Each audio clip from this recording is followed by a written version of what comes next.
Fotografias nos permitem capturar um momento específico no tempo e revivê-lo para sempre. A maioria de nós usa fotografias para registrar os marcos dos nossos filhos, fotografar eventos importantes da vida ou tirar fotos de um belo destino de férias. Mas existe outro lado dessa tecnologia, um que permite aos investigadores ligar os criminosos aos seus crimes e até mesmo um que permite aos criminosos registrar para sempre o que fizeram. Número 10. Mita Valentini, de 43 anos, de Fayetteville, Carolina do Norte, foi descrita por seus entes queridos como uma mulher carinhosa e dedicada, profundamente devotada aos seus 3 filhos. Mita também era presença constante na Deliverance Praise Church of Worship, onde trabalhava. Então, quando ela não compareceu ao estudo bíblico, a comunidade soube que algo estava errado. Mita e seus 3 filhos moravam no condomínio Sycamore Park, em Fayetteville, Carolina do Norte. Durante o dia, ela trabalhava como secretária na igreja Deliverance Praise e era extremamente envolvida na igreja. Quando não estava em casa com a família, Mita geralmente estava na igreja, ajudando o pastor e organizando eventos comunitários. Sua fé era profunda e ela frequentava regularmente o estudo bíblico, além de participar de todos os sermões ao longo da semana. De acordo com relatos, Mita morava sozinha, mas tinha um relacionamento com um homem chamado Reginald McDowell. Reginald era o pai de um dos filhos dela, mas o relacionamento deles era tumultuado e havia um longo histórico de violência doméstica. Em 1999, Reginald sequestrou Mita.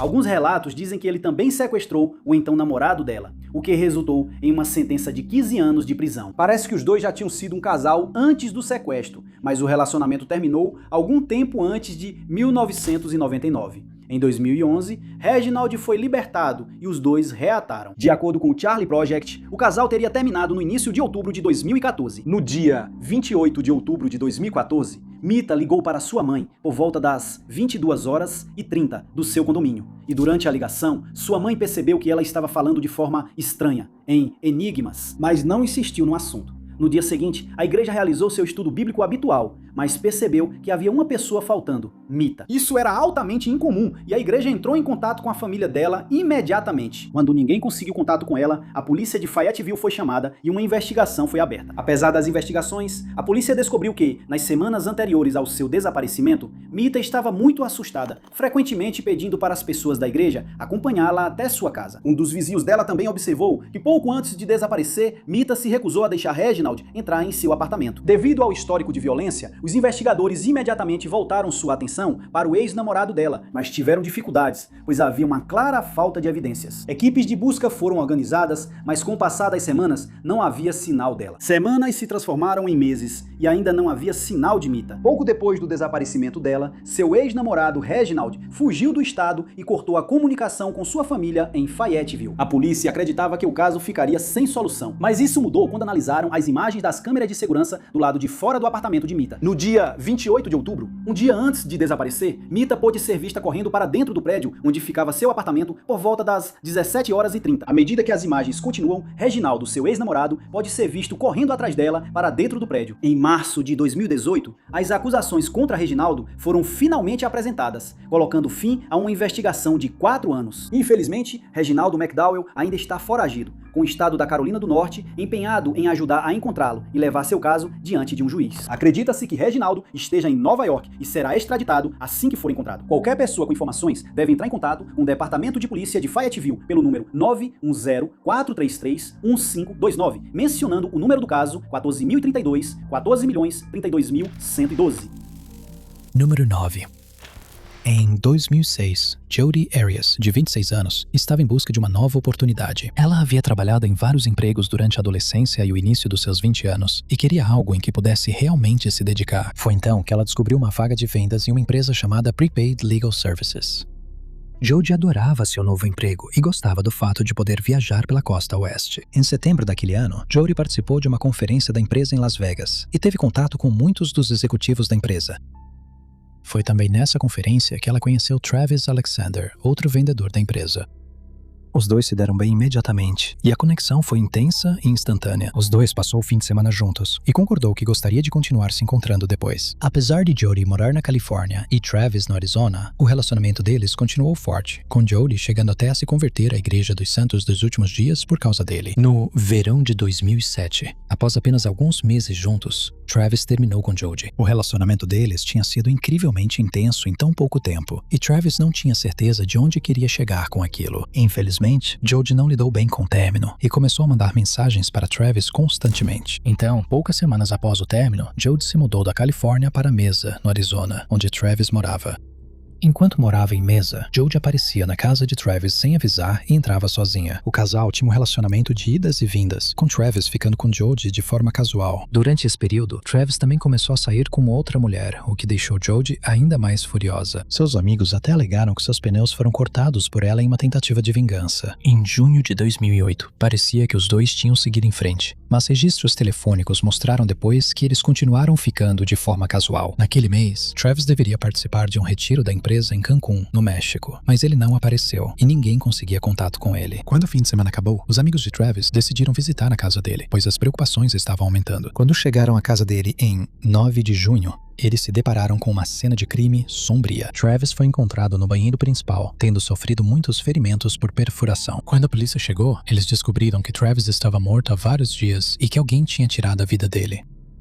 As suspeitas iniciais apontaram para Jody, a ex-namorada rejeitada, mas ela apresentou um álibi e afirmou que estava na Califórnia com sua família. Os investigadores acreditaram nela, em parte, mas isso mudou quando descobriram uma câmera digital da cena do crime que havia sido colocada dentro da máquina de lavar. Apesar dos danos causados pela água, as equipes de perícia digital conseguiram recuperar as fotos e revelavam algo muito comprometedor. Nas fotos, Jody e Travis podem ser vistos participando de atividades adultas, e havia mais fotos dos dois nus.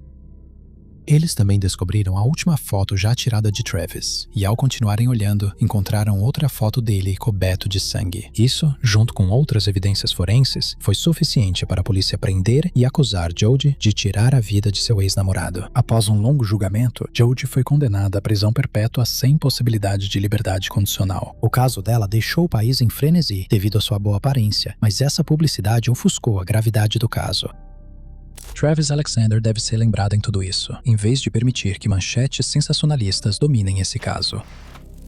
Número 8. Brittany Gargal, de 18 anos, de Saskatchewan, Canadá, foi descrita como uma jovem brilhante e amorosa que estava apenas começando a encontrar seu lugar na vida. Brittany havia deixado a escola recentemente e estava a caminho de sua próxima grande aventura. Infelizmente, em março de 2015, sua vida chegaria a um fim repentino, e uma foto do Facebook que ela tirou pouco antes de sua morte se tornaria uma prova-chave em seu caso. No dia 23 de março de 2015, Brittany, de 18 anos, e sua amiga Cheyenne Antoine, também de 18 anos, decidiram ir para Saskatoon para uma noite de diversão. As duas eram inseparáveis e amigas desde o 9º ano. Ambas as garotas haviam passado pelo sistema canadense de famílias acolhedoras e criaram um laço profundo devido às experiências de infância que compartilharam. Algum tempo depois da meia-noite, as duas saíram de casa, prontas para uma noite nos bares. Mas antes de irem, tiraram uma foto rápida. À esquerda está Cheyenne e à direita Brittany. A foto era simples, mostrando duas melhores amigas em um momento feliz, mas meses depois ela se tornaria uma evidência crucial. Às 6 da manhã do dia 24 de março, a polícia de Saskatoon recebeu uma ligação sobre algo encontrado numa estrada remota perto de um aterro sanitário, depois que um transeunte percebeu algo no mato. Quando os policiais chegaram, eles descobriram o corpo de Brittany. Os policiais notaram que os sapatos dela estavam desaparecidos e havia marcas escuras de estrangulamento ao redor do pescoço. Essa descoberta causou um choque em Saskatoon, especialmente para Cheyenne, sua melhor amiga. Ela foi ao Facebook pouco depois para homenagear sua amiga, escrevendo o quanto sentia sua falta. Quando foi interrogada pela polícia, Cheyenne afirmou que em algum momento durante a noite, Brittany havia saído do bar com um homem não identificado na casa dos 30 anos. O tio de Cheyenne corroborou essa declaração à polícia, afirmando que sua sobrinha havia voltado para casa por volta das 4 da manhã. Os investigadores começaram a procurar esse homem não identificado, mas, nos bastidores, estavam discretamente trabalhando em outra linha de investigação. O que eles não haviam contado para Cheyenne Cheyenne era que tinham recuperado um cinto preto trançado na cena do crime. Quando os policiais olharam as páginas dela nas redes sociais, encontraram a foto da noite anterior em que Cheyenne estava usando um cinto idêntico. Ela continuou a afirmar sua inocência, mas sua história estava começando a desmoronar. O tio dela depois voltou atrás na afirmação de que a viu às 4 da manhã, e novas imagens de câmeras de segurança provaram que Brittany não saiu com um homem. O golpe final para o caso foi quando os resultados de DNA do cinto chegaram. Um perfil de DNA pertencia a Brittany e o outro a Cheyenne. Em março de 2015, Cheyenne foi presa e formalmente acusada de tirar a vida de sua amiga. Quando confrontada com as evidências, Cheyenne desabou e confessou. Ela contou aos policiais que as duas tinham tido uma discussão enquanto estavam bêbadas. Ela então afirmou ter desmaiado e quando acordou, encontrou Brittany deitada no chão, já fria. Em janeiro de 2018, Cheyenne Gargal enfrentou o Tribunal da Coroa de Saskatchewan, onde foi considerada culpada pela acusação menor de homicídio culposo. Os promotores tiveram dificuldade em provar a intenção criminosa e foram obrigados a buscar acusações menores. No dia 15 de janeiro, Cheyenne foi condenada a apenas 7 anos de prisão. A família de Brittany respondeu imediatamente e compartilhou publicamente sua decepção. A família de Brittany disse à mídia, abre aspas, desde o dia em que Brittany nasceu até o momento em que foi tragicamente tirada de nós, seu espírito foi uma luz brilhante em nossa família. Na maioria dos dias, não conseguimos parar de pensar nela e no que aconteceu naquela noite. Ela faz muita falta e é muito amada por toda a família e amigos. Número 7. Em março de 2014, Sailor Williams, de 22 anos, e seu amigo Brandon Vega, também de 22 anos, partiram para uma expedição em Santa Bárbara, Califórnia. Os dois eram um pouco inexperientes e escolheram uma trilha mais fácil. O que deveria ter sido um dia divertido na natureza, rapidamente se transformou em caos. No dia 16 de março, Sailor e Brandon arrumaram o carro e partiram para a trilha Cold Spring, no Parque Gould, Califórnia. A trilha tem cerca de 3,7 quilômetros de extensão e normalmente leva 2 horas para ser concluída. Ela também é parcialmente sem sinalização, o que pode causar dificuldades para os caminhantes se eles não tiverem baixado o mapa da trilha com antecedência. De acordo com Sailor, a caminhada deles começou normalmente, mas à medida que avançavam, perceberam que o terreno era mais perigoso do que haviam imaginado. Com partes da trilha sem sinalização, os dois também começaram a seguir pelo caminho errado, e antes que percebessem, o sol já estava se pondo. A dupla havia esquecido suas lanternas, e os celulares deles estavam perdendo carga lentamente. Apesar disso, os dois continuaram na escuridão, seguindo o caminho de volta para o carro. Sailor pulou de uma pedra, embora algumas fontes digam que ela caiu de mau jeito, fraturando o tornozelo.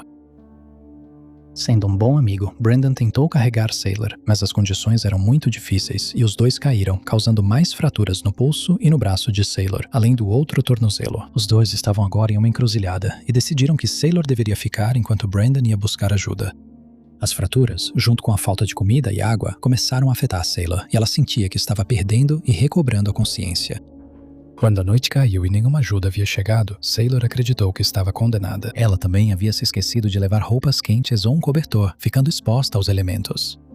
O dia 17 de março chegou e Sailor ainda estava viva, mas por um fio.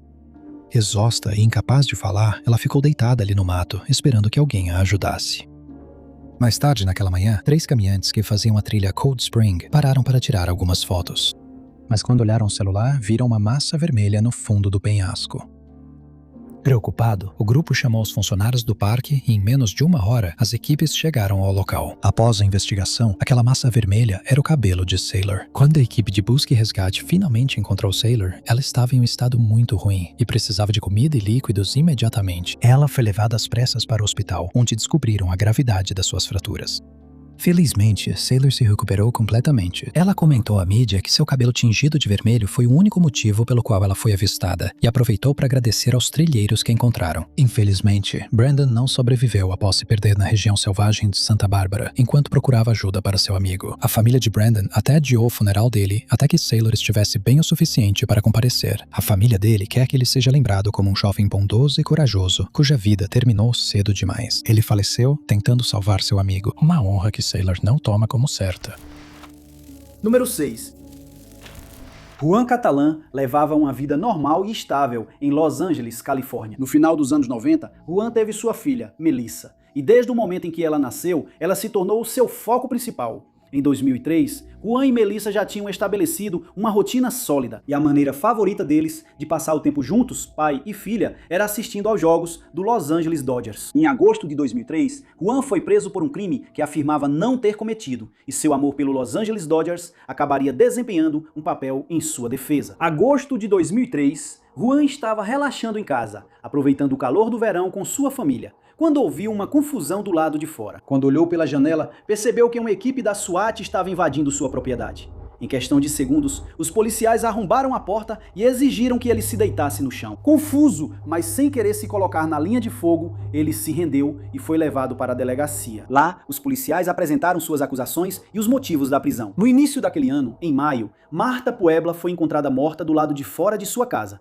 E os investigadores, então, disseram a Juan que testemunhas oculares o haviam colocado na cena do crime naquele dia. Juan afirmou ser inocente, dizendo aos policiais que estava em um jogo dos Dodgers quando o crime ocorreu. Infelizmente, ele não conseguiu apresentar um comprovante de ingresso confirmando sua presença, e o caso contra ele continuou. As evidências contra Juan eram, no máximo, circunstanciais. A teoria principal era que ele havia atacado Marta como vingança pelo depoimento dela contra um de seus amigos, e ela também deveria testemunhar contra o irmão dele, Mário. Mas não está claro se ela realmente fez isso. Apesar de Juan insistir que era inocente, sem uma prova clara, ele sabia que as cartas estavam marcadas contra ele. Até que sua defesa legal descobriu algo que mudaria o caso para sempre. No dia 12 de maio de 2003, o programa de TV Curb Your Enthusiasm estava gravando cenas no estádio dos Dodgers para um episódio futuro chamado The Carpool Lane, e sua defesa esperava que as imagens pudessem inocentar Juan e comprovar seu álibi. Após conversar com o estúdio, sua defesa recebeu imagens estáticas daquela noite, e para seu alívio, elas mostravam Juan e sua filha Melissa em seus assentos no estádio. Essa evidência foi apresentada à polícia de Los Angeles e aos tribunais, que oficialmente arquivaram o caso no início de 2007. Após isso, Juan foi libertado da prisão e seu nome finalmente foi reabilitado na mídia. Ele também recebeu uma indenização de $320 mil da cidade de Los Angeles pelo tempo que passou na prisão. Mas ele observou que o dinheiro não traria de volta o tempo que perdeu com sua filha. Em 2017, um documentário sobre o seu caso, chamado Long Shot, foi produzido pela Netflix, destacando como uma foto salvou um homem inocente e como o sistema de justiça nem sempre está preparado para lidar corretamente com os casos. Número 5. O Reino Unido é um dos países mais vigiados do mundo, com cerca de 7,5 milhões de câmeras de CFTV. O que equivale a uma câmera para cada 11 pessoas. Essa estatística não inclui câmeras veiculares e câmeras de campainha, que se tornaram populares nos últimos 10 anos. Então, quando Sarah Everard, de 33 anos, desapareceu em Londres, os investigadores sabiam que evidências fotográficas seriam a chave para resolver o caso. Sarah Everard era formada pela Universidade de Durham e voltou a morar no Sul quando concluiu seu curso de Geografia Humana no final dos anos 2000.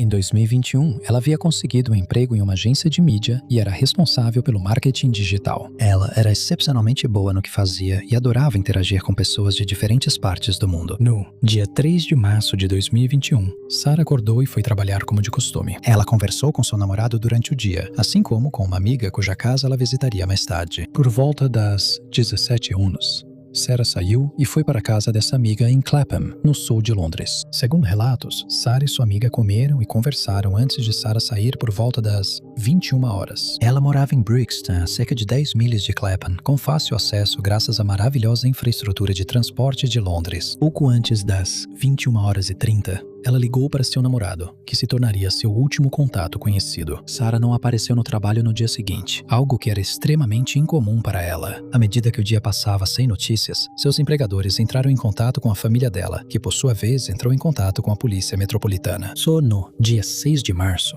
a Polícia Metropolitana fez apelos públicos e assim que o caso ganhou o noticiário, tornou-se o foco central do país. Nos dias seguintes, a polícia forneceu à mídia todas as informações disponíveis, incluindo imagens de câmeras de segurança de Sarah na A205, caminhando em direção a Brixton. O que a Polícia Metropolitana não revelou ao público foi que eles haviam encontrado algumas fotos e imagens de câmeras de segurança muito perturbadoras que apontavam para um dos próprios policiais. Poucos dias após o desaparecimento de Sarah, a notícia da prisão de Wayne Couzens, de 48 anos, deixou o país em frenesi. A polícia metropolitana confirmou que havia prendido ele em conexão com o desaparecimento de Sarah, provável homicídio e sequestro. Nos meses que se seguiram, a polícia metropolitana revelou as imagens de câmeras de segurança e fotos que haviam descoberto de Wayne abordando Sarah em Pointers Court, em Clapham. Testemunhas oculares corroboraram os acontecimentos, afirmando que viram o que acreditavam ser um policial à paisana, Wayne, prendendo Sarah à beira da estrada. Wayne Couzens trabalhava como policial desde 2002 e conseguiu chegar à Polícia Metropolitana em 2018, onde também atuou como policial especializado em armas de fogo. Em 2020, ele recebeu mais uma promoção para a Unidade de Proteção Parlamentar e Diplomática, onde continuou tendo acesso a armas de fogo. A Polícia Metropolitana afirmou que Wayne usou sua carteira funcional para enganar Sarah e algemá-la, colocando-a à força em seu carro. Em algum momento durante o trajeto, sua máscara caiu e ficou claro que Sarah não estava sendo presa por violar as regras da Covid-19. Wayne então levou Sarah para uma área remota de Dover, onde a atacou antes de deixar seu corpo na floresta.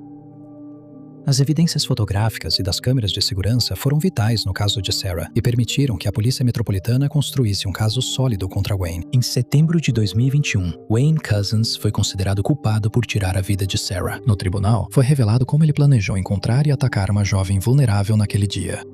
Também foi descoberto que ele tinha várias denúncias registradas contra ele durante seu tempo como policial. No entanto, essas denúncias passaram despercebidas ou foram minimizadas. Devido à sua posição como policial, um trabalho destinado a proteger as pessoas, o juiz o sentenciou à prisão perpétua sem possibilidade de liberdade pelo resto da vida, o que significa que ele nunca mais verá a luz do dia. A família de Sarah quer que ela seja lembrada por seu espírito amoroso e gentil. Eles também esperam que sua morte possa ajudar o Reino Unido a avançar com mais leis para proteger mulheres e meninas.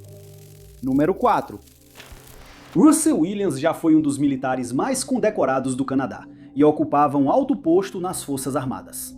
Seu trabalho o levou por todo o mundo e ele até havia sido encarregado de transportar autoridades nacionais e estrangeiras. No final dos anos 2000, a carreira de Russell chegou ao fim, quando uma grande investigação criminal foi aberta. Nascido na Inglaterra, Russell imigrou para o Canadá com sua família quando era muito jovem, e por isso cresceu como cidadão canadense. Ele teve contato com as Forças Armadas desde cedo, já que seu padrasto era militar, levando a família para várias bases ao redor do mundo. Em 1987, ele já era um jovem adulto e havia se formado recentemente na universidade. Um ano após sua graduação, ele se alistou nas Forças Canadenses e apenas 3 anos depois de iniciar o serviço, obteve sua licença de piloto. Na verdade, ele era um piloto tão talentoso que recebeu a tarefa de treinar novos recrutas. Ele subiu na carreira com facilidade e, em meados da década de 1990, transportava diplomatas e autoridades ao redor do mundo. Em 1999, ele foi promovido a coronel e se tornou um dos membros de mais alta patente da força. Seus superiores haviam destacado sua inteligência e adaptabilidade em suas recomendações, e ele parecia viver a vida perfeita dentro da força. Em 2010, Russell e sua esposa Mary estavam morando perto da base aérea de Trenton, em Trenton, Ontário, e parecia que em alguns anos Russell se aposentaria das forças, como um oficial condecorado. Mas tudo mudou em fevereiro de 2010, quando ele foi levado para interrogatório pela polícia de Ontário.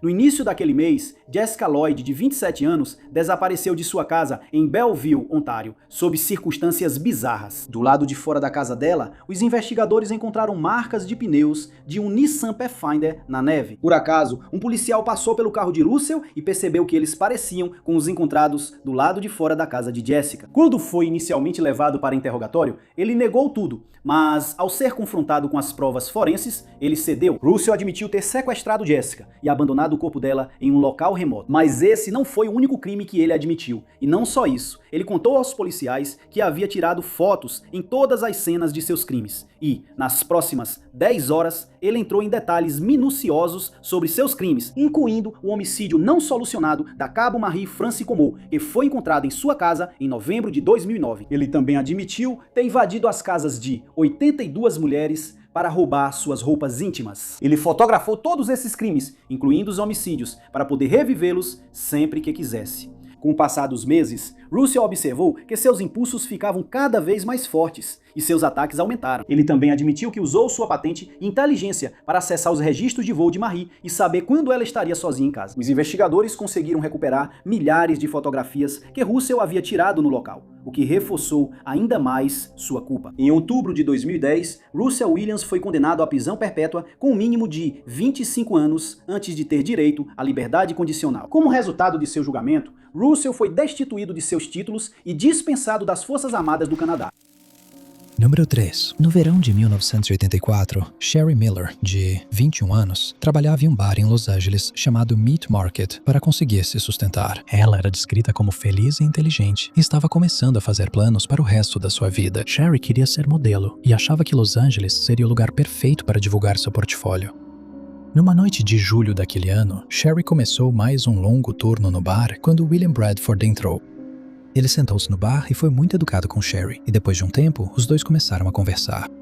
Em poucas horas, Sherry confidenciou a William que queria ser modelo, e William disse a ela que ela estava com sorte. Por acaso, ele era fotógrafo e ficaria feliz em fornecer a ela retratos de qualidade. Ele também disse a ela que poderia lhe passar alguns contatos dentro da indústria. Alguns dias depois, os dois se encontraram, e William levou Sherry para um acampamento remoto no deserto ao norte de Los Angeles. Depois de tirar fotos de Sherry de perto em uma formação rochosa, ele a atacou.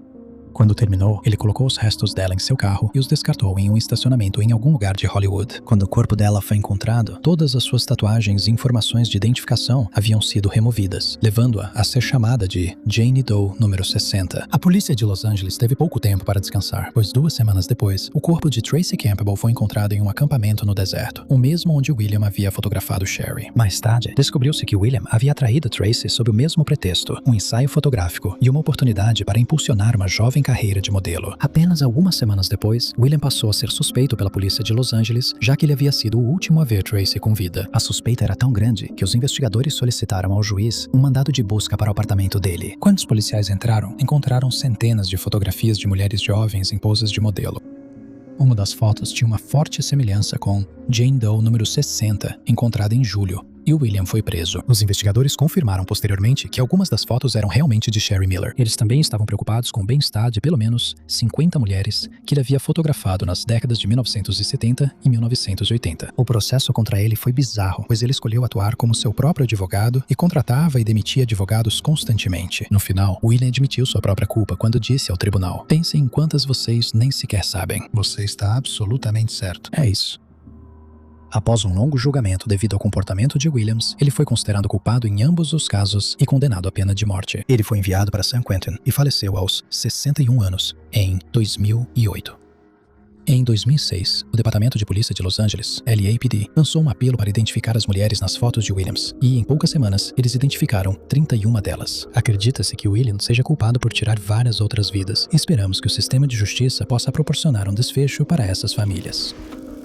Número 2. Durante 22 anos, a família de William Moult, de 40 anos, se perguntou o que havia acontecido com ele. Nascido e criado em Lantana, Flórida, William viveu uma vida tranquila e pacífica, trabalhando como consultor de hipotecas. Na noite de 7 de novembro de 1997, William foi a um bar de entretenimento adulto para relaxar e descontrair após um dia estressante no trabalho. Por volta das 9h30 da noite, ele ligou para sua namorada do bar para avisar que chegaria em casa em breve, mas ela nunca ouviu as chaves dele abrirem a porta. Quando ele não apareceu para trabalhar no dia seguinte, sua namorada e sua família comunicaram o desaparecimento dele ao departamento do xerife do condado de Palm Beach. A investigação chegou a um beco sem saída imediatamente. Testemunhas no bar naquela noite confirmaram que, embora William tenha tomado alguns drinks, ele não estava embriagado e parecia estar de bom humor. A família dele confirmou que ele não tinha inimigos conhecidos e não estava enfrentando problemas financeiros ou de relacionamento. Era como se ele tivesse desaparecido da face da terra, e os investigadores temiam nunca conseguir encerrar o caso. Pelos próximos 22 anos, o caso permaneceu sem solução, até que um avaliador de imóveis estava olhando casas no Google Earth no bairro Grand Ios, em Wellington, Flórida, a 30 quilômetros de Lantana. Ao observar as propriedades, o avaliador percebeu uma massa branca no lago que separava as casas. A princípio, era difícil distinguir o que era, e quando ele aproximou a imagem, percebeu que era um carro. Felizmente, o avaliador conhecia o dono da casa, Barry Fay, e entrou em contato com ele para avisá-lo. Barry contou ao Palm Beach Post que, quando olhava de sua propriedade ao nível da margem, não conseguia ver nada. Então, ele decidiu conferir no Google Earth por conta própria e também viu. Em seguida, ele enviou um drone sobre o lago, que mostrou os mesmos achados do Google Earth. Depois de reunir evidências suficientes, Barry entrou em contato com o departamento do xerife do condado de Palm Beach, que iniciou os esforços de recuperação. Em 28 de agosto de 2019, o carro branco foi retirado do lago e quando foi puxado para a margem, os investigadores encontraram restos mortais. Usando técnicas forenses, eles conseguiram identificar rapidamente os restos mortais como pertencentes a William Moult. A família dele foi notificada sobre a descoberta e agradeceu ao departamento do xerife do condado de Palm Beach e a Barry Fay por todo o trabalho realizado. Nos anos seguintes, grupos como Adventures with Purpose e outros passaram a fazer descobertas semelhantes em cursos d'água por todos os Estados Unidos, trazendo respostas para as famílias e permitindo que os falecidos finalmente descansem. Número 1.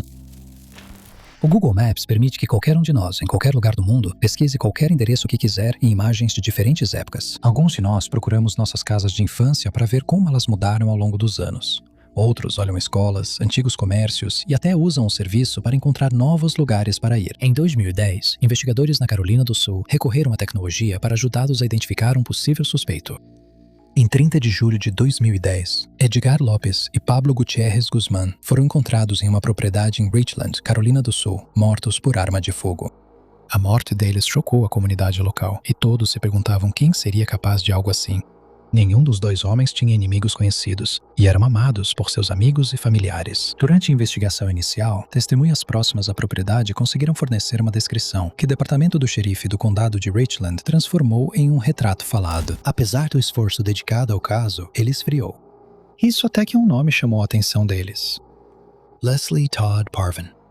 Testemunhas lembraram de ter visto Leslie nos arredores da propriedade naquele dia, e algumas até viram sua minivan Kia verde saindo rapidamente do local. Os investigadores suspeitavam de Leslie, mas sem provas não puderam agir. Não estava claro se marcas de pneus ou qualquer outra evidência física foram encontradas no local. Como o carro havia fugido rapidamente e a propriedade não tinha câmeras de segurança, os investigadores acharam que estavam sem saída. Mas isso mudou quando eles acessaram Google Maps e voltaram para 2010. Por pura sorte, eles conseguiram encontrar uma imagem da propriedade do dia do crime, e na imagem da propriedade havia uma minivan Kia verde. Uma das testemunhas havia fornecido uma placa parcial para o departamento no início da investigação, o que levou à confirmação de que a Kia verde encontrada na cena pelo Google Earth pertencia a Leslie Todd Parvin. Infelizmente, quando os policiais avançaram no caso, Leslie já havia deixado a Carolina do Sul. Após entrar em contato com a família de Leslie, a polícia conseguiu fazer com que seus familiares o convencessem a sair de seu esconderijo na Louisiana e retornar para a Carolina do Sul. Quando ele retornou, foi formalmente acusado e preso, após 15 anos de espera. Em fevereiro de 2025, Leslie foi considerado culpado nas duas acusações e condenado a 35 anos de prisão. As autoridades não divulgaram muitos detalhes sobre o caso, e o próprio pai de Leslie disse ao Daily Record que acredita que os 20 anos de carreira militar do filho, incluindo 2 missões no Iraque e no Afeganistão, podem ter contribuído para o crime. Leslie disse ao tribunal que agiu em legítima defesa e que havia sido diagnosticado com TEPT. Graças ao Google Maps, as famílias de Edgar e Pablo agora podem começar a se recuperar, já que a justiça foi feita. Muito obrigado por assistirem, pessoal. Se vocês gostaram do vídeo, não esqueçam de clicar no botão de curtir. E também não se esqueçam de se inscrever e ativar o sininho para ficar por dentro de todos os nossos próximos vídeos. Mas meu nome é Ty Notts e eu vejo vocês no próximo vídeo.